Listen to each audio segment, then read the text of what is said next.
Welcome to Side Order. Wow, this place is white as fuck. But not as white as me! This is Side Order, also known as Side Order, Wave 2 of the Splatoon 3 Expansion Pass paid DLC for the Splatoon 3 game. Why did she say it like that? And it is an entire single-player campaign roguelike for only 25 smackaroos. Why is this 25 smackaroos when Octo Expansion was 20? Because it includes the plaza from Splatoon 1, of course! Yeah! Let's just get this out of the way right now. Side Order does suffer from the same problem that a lot of the rest of Splatoon 3 suffers from, in that a lot of it feels super rushed. There's not a huge amount of content you'd expect there to be, which is really weird when this is the same company as Miyamoto. And as we all know, Miyamoto once said, "A rushed game smells bad. Ew, sneaky gross." But hey, a rushed game can still be a lot of fun. Let's see how Splatoon handles the roguelike formula, and if it's a fun time and it's worth your bucks. Starting with the Side Order is a roguelike. And if you don't know what a roguelike is, well, it's a genre of video game that is entirely built around repetition. You start from the bottom, continuously build upgrades to make yourself more and more powerful, and if you die, you start back from the bottom, square one. Almost every roguelike is almost entirely built upon the idea of randomization. Like for example, you see this one level, you go into it, and you get your chip, which is your upgrade. But next time you see that level, it might be different. It might be a completely different mode, it might be a completely different upgrade.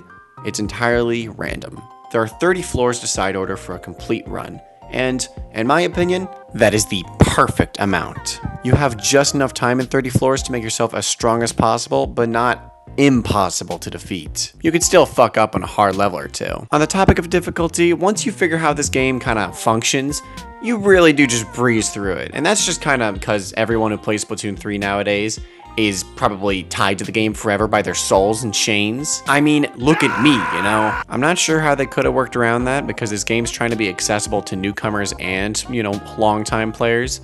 But, I mean, I didn't mind the easy. It was just kind of a thing that was there. But easy doesn't always mean bad, which brings me to my next part about the builds, also known as the fun part. Every single weapon has a higher chance of getting a specific type of color for their chips. Like how the Octobrush has a higher chance of getting things that help it move faster, or how the Umbrella will get things aiming towards a more defensive angle, such as drone chips. Now the Splatoon devs were very smart with this, as every weapon that had a major weakness before gets something that fixes it, or makes its strengths way stronger to the point of where it doesn't really matter about that weakness. If only they did that with the main game.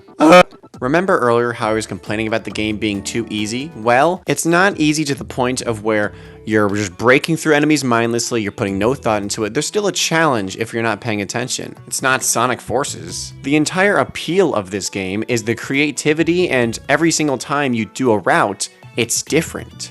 As in, not exactly what's happening in the level, but rather the way you're going about it, the way you're navigating it, the way you're killing certain enemies and avoiding others.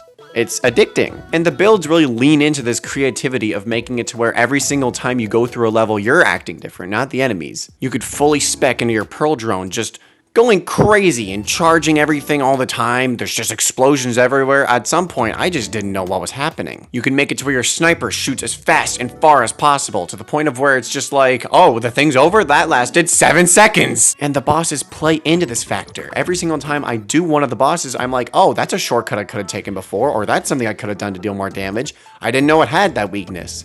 Every single time, it's just like a more and more quick and satisfying fight. I used to hate the ball fight, but now it's actually really fun. My only complaint is that the enemy variety and bosses do get pretty repetitive after a while, especially the final boss, since there's genuinely no variety in that one whatsoever. It's the same thing every single time, and I'm never like, oh, I did this differently this time. No, it's the exact fucking same thing. And it's not helped by the fact that the character really doesn't have a compelling motivation. It's sort of whatever, which does bring me to the topic of the story. There's nothing. Thank you, son.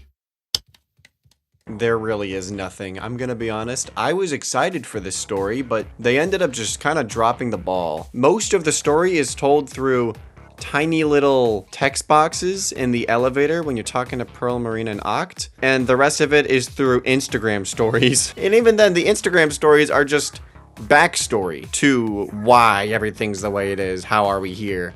Not anything actually like moving forward. It's underwhelming. It really there's nothing. There's fucking nothing here. I was excited for the story. I wanted the lesbians to kiss. Side Order is still a really good time despite all of its flaws of repetitiveness in its gameplay and generally not fleshing out the formula enough. No story basically. I didn't get to see a lesbian kiss another lesbian, so why even play the game? It was a lot of fun to play though, I gave it an 8 out of 10. Lots of fun. Not up there with Octo Expansion as like the best of the best, but I'd say Side Order is still a great time all around, and that you should give it a shot if you already have Splatoon 3.